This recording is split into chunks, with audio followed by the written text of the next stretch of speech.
Welcome to Techcast Live. To start, the app economy in 2023 hit a few snags, with consumer spending dropping for the first time by 2%. But downloads are continuing to grow, up 11% year over year in the year 2022. Plus, there's an increase in hours spent in mobile apps, with 4.1 trillion hours spent on Android devices alone in the year 2022. This Week in Apps gives us a way to learn more about the app economy in one place. Let's dive into the top stories. OpenAI has released an official iOS app for using its AI chatbot GPT on mobile devices. It's free to use and offers voice input via Whisper.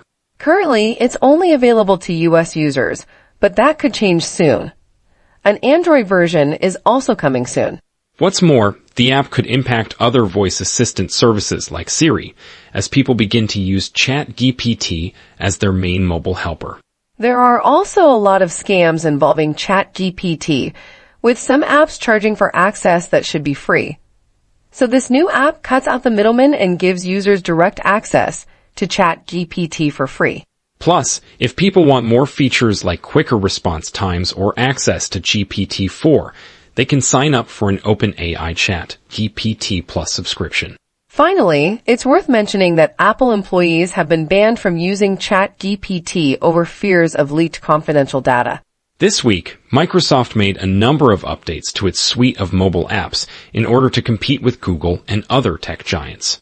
This included Bing, which now has videos, knowledge cards, graphs, better formatting, and social sharing capabilities in Bing Chat. It also has a new chat widget for iOS and Android home screens. Plus, you can start a conversation on desktop and then continue it on your smartphone. And Microsoft is also adding Bing Chat to the mobile version of its Edge browser, so users can ask questions related to the page they're viewing. You'll also be able to highlight a word or phrase and have it open a conversation with Bing. For SwiftKey keyboard users, there's the ability to compose text based on parameters you suggest related to the subject matter, tone, format, and length. There's also going to be an AI-powered translator built into the SwiftKey keyboard. Plus, Skype users can now use Bing in their group chats. It's interesting to note the pace of app updates here, since Microsoft only debuted Bing Chat 100 days ago. Meanwhile, Google opened up access to its AI chatbot Bard at its I/O developer event, which is now available without a waitlist. We're also getting more details about Instagram's upcoming Twitter clone app. This decentralized app will allow users to authenticate with their existing credentials in order to post short updates like text, links, photos, and videos. Plus, Meta is reaching out to celebs and high-profile influencers to get them on board as early adopters. We've got some leaked screenshots of the app, which looks very similar to Twitter with text posts, likes and comments, but in more of a timeline view that's less media-heavy than an Instagram feed. It's a shift from Instagram's traditional focus on visual content. But now with the Twitter clone, it looks like Instagram is trying to take advantage of the growing interest in microblogging. That's right. And it's not just Instagram getting into the game. Apple has been making some big changes too. They released updated versions of their operating systems, including iOS 16.5, iPadOS 16.5, macOS Ventura 13.4, watchOS 9.5, tvOS 16.5, and HomePod 16.5. These updates include new Pride wallpaper and watch faces, as well as bug fixes for unresponsiveness in Spotlight, Screen Time, and podcasts in CarPlay. Additionally, a security fix has been implemented for an actively used exploit. On Apple TV 4K, a multi-view feature for sports fans has been officially launched, allowing you to watch up to 4 simultaneous streams at once. If you are referring to a year between 2010 and 2099, it will be expressed as 20 followed by the last 2 digits of the year. If the year is between 2001 and 2009, it will not include the word "and." Georgia is also the latest U.S. state to add support for driver's licenses and state IDs in Apple Wallet. And we're getting more details about Apple's upcoming mixed reality headset expected at WWDC, including how the device has deviated from Tim Cook's initial vision of unobtrusive glasses to a headset that resembles ski goggles and has a separate battery pack. In terms of accessibility features, Apple has introduced new features including live speech, personal voice, and assistive access, which combines phone and FaceTime apps and uses larger icons. Another interesting feature is personal voice, which has users spend about 15 minutes reading selected text prompts into their microphone. Then the tool leverages machine learning on the local device to create a text-to-speech voice that sounds like you. Google also made some news with its in-app billing policy in India after complaints from developers who said the service wasn't compliant with regulations that require them to let developers offer third-party billing. Google says the 4% fee reduction from 15% originally is fair and legal. And finally, after Google mistakenly launched an internal build of its personal safety app to the Play Store, we found out about a new dashcam feature that will record video while you're driving, helping to protect drivers in the event of an accident or other situations where video could be helpful. We also saw the New York Times launch its own audio application. The launch capitalizes on the Times' acquisition of audio journalism application in 2020, which serves as the basis for the new offering. In the newly launched New York Times Audio, the company combines the publication's top podcasts like The Daily, The Ezra Klein Show, Hard Fork, Modern Love, The Run-Up, and others, plus shows from Serial and This American Life, as well as sports talk from The Athletic and Autumn's narrated journalism from non-NYT sources. Autumn will now shut down, and its subscribers will be moved to NYT Audio as they try to capitalize on audio journalism. Apple also made an announcement. They said a change in Google's podcast search results now allows users to click a button to start listening to podcasts directly in the Apple Podcasts app on their iPhone or iPad via a deep linking.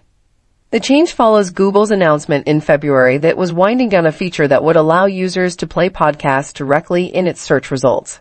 YouTube clarified that Google's recently announced plan to delete inactive accounts will not impact YouTube's digital archives. Many had been worried that YouTube videos associated with older Google accounts, including those that belonged to people who had died, would be removed as part of this change. Spotify's AI DJ feature is now available in the UK and Ireland. The feature was only available in the US and Canada at launch. Entertainment Discovery app likewise launched a chat GPT plugin that helps users find TV shows, movies, books, and podcasts they may like. The plugin is available through the Chat GPT Plus plugin store, but is not yet a feature in the mobile app itself. Apple has introduced fresh concert discovery features to Apple Music and Maps. In the Apple Music application, enthusiasts will have the opportunity to use set lists, which enable them to explore and listen to the set lists from their preferred artists on tour and learn more about their productions. On Apple Maps, Apple is incorporating more than 40 new guides curated by Apple Music editors that will emphasize music venues in 10 cities worldwide. An audio journalism app, Curio, which turns expert journalism into professionally narrated content, launched an AI helper that can create customized audio episodes based on your prompts. The AI, powered by OpenAI technologies, leverages Curio's catalog of high-quality journalism licensed from partners like the Wall Street Journal, The Guardian, The Atlantic, The Washington Post, Bloomberg, New York Magazine, and others. This allows users to now ask the AI, Rio, a question they want to learn more about, then have it create a bespoke audio episode that includes only fact-checked content from these sources. Social media platforms have also been making changes. Twitter increased its video upload limits for Twitter Blue subscribers from 1 hour and 2 gigabytes to 2 hours and 8 gigabytes on the heels of Tucker Carlson's announcement that he plans to publish his show directly on the platform. Then Instagram announced support for graphics interchange formats in comments on both posts and reels, and support for collaborators in broadcast channels. To round out the current state of social media platforms, Instagram's CEO teased other upcoming Instagram plans like a lyrics feature for Reels, while a Pew study found that many Twitter users had taken a break from the platform in the past year, and Meta started refunding advertisers for an April glitch that caused them to overspend, but small advertisers claim they're not getting the same attention. Meta also expanded its paid verification service to the UK. On the podcasting side, the right-wing video site Rumble acquired the podcasting and live streaming service Colin from PayPal's former chief operating officer David Sachs, who now joins Rumble's board. The app had previously raised $12 million in Series A funding. Switching to the gaming realm, South Korean tech giant Krafton won the approval from Indian authorities to resume operations of the popular India-focused Battle Royale mobile game, Battlegrounds Mobile India, after the government banned PUBG in the region over its links to China. The new title has been granted a 3-month trial approval, given Krafton's move to address data security issues and the location of its servers. A final decision will be made later. In terms of digital creation apps, Pixar introduced new in-app social communities called Spaces that are dedicated to specific topics and interests. The Spaces allow for social collaboration, similar to group forums or group chats, where users can browse, post and like and comment on each other's posts. On the fintech side, neobanking service Step competes with Apple's new savings account, offering by launching a savings account with a 5% interest rate. Similar to Apple, there are no monthly fees or minimum balance requirements, and the funds are FDIC insured for up to $250,000. Additionally, Apple has introduced Tap to Pay on iPhone in Australia, allowing for secure contactless payments for businesses. However, online brokerage apps that cater to Chinese users interested in investing overseas have been removed from Chinese app stores.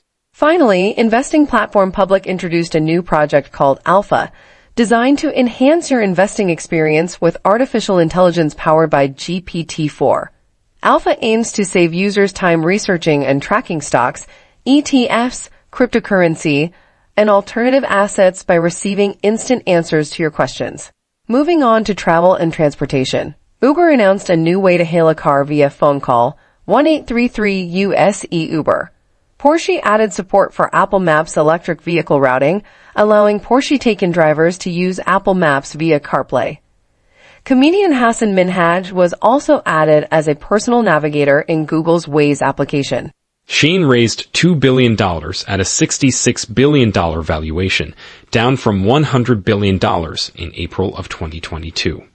WhatsApp's new Chat Lock feature lets you lock down your chats from prying eyes, and popular Android TV boxes being sold on Amazon were found to be laced with malware.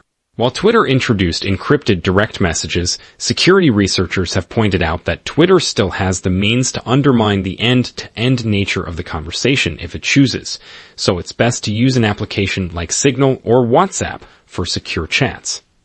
Apple boasted about its fraud-fighting abilities in a recent newsroom post, claiming to have prevented over $2 billion in fraudulent transactions this year. The Supreme Court ruled in favor of Twitter and Google in a lawsuit that attempted to hold social platforms liable for dangerous content, specifically their hosting of content that promoted the terrorist organization ISIS. Elon Musk threatened to sue Microsoft over an agreement regarding Microsoft's use of Twitter data. And a group of TikTok creators are suing to overturn Montana's new law that bans TikTok starting January 1, 2024.